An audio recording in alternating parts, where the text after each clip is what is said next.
Vietnam's governing Communist Party is continuing its deliberations to decide on who should take office as the next president after it removed Vo Van Thuong from that position yesterday.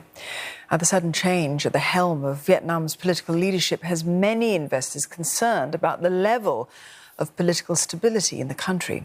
CNA's Tung Ngo has more.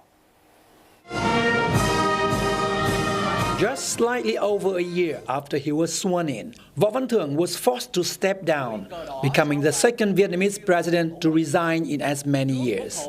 There is another political earthquake in Vietnam, not a good sign for a country often boasted as having a very strong, solid political stability like Vietnam. We are entering a very uncertain period of Vietnamese politics where many things can happen. Many in Vietnam see him as the latest casualty of the so-called the burning furnace, an ongoing anti-corruption campaign in the country. Thuong was a rising star in Vietnamese politics.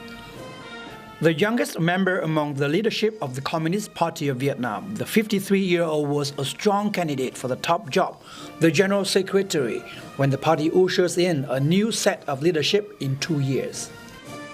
But that's all in the past. Thuong's political career ended when the parliament voted him out on Wednesday. An official announcement says he violated internal rules and harmed the reputation of the party without providing further details on his wrongdoings. It is not only about corruption campaigns, but in my opinion, it's also about political infighting and the different interests of factions competing for political influence, especially when General Secretary will definitely step down in 2 years because of his health and his old age.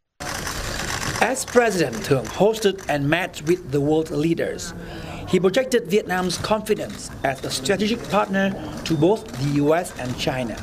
Not an easy position to occupy, given the tensions between the two feuding powers and their fight for influence in the Asia-Pacific region. Well, these are no ordinary times. Vo Van Thuong, if he stayed in office, would have to see the implementation of 4 strategic, comprehensive partnerships: South Korea, the United States, Japan, and Australia. That is opening up. It's pulling in foreign investment. And what Vietnam loses is that, so they lost what had been invested in him making friends and contacts and becoming known internationally with a new person who now has got to leave the scene. Observers say decisions he made during his time as party chief of the central Quang Ngai province a decade ago cost him his job. Hailed then for his breakthrough in speeding up infrastructure projects, government sources tell CNA recent investigations into one such project uncovered alleged wrongdoings by Thuong. The party is relentless in rooting out corruptions and rooting out bad officials. Because when you see so many high-profile officials being corrupted, then people might ask, it might be not that personal things, maybe not just individual problems, but actually maybe it's systemic problem. So the party has to address that problem. Analysts do not expect Thuong's downfall to result in significant policy shifts. But the party does have to reassure foreign investors, especially as prolonged domestic political uncertainties have led to delays in business decisions and reforms. Vietnam's top leadership has not agreed on who will be the country's next president.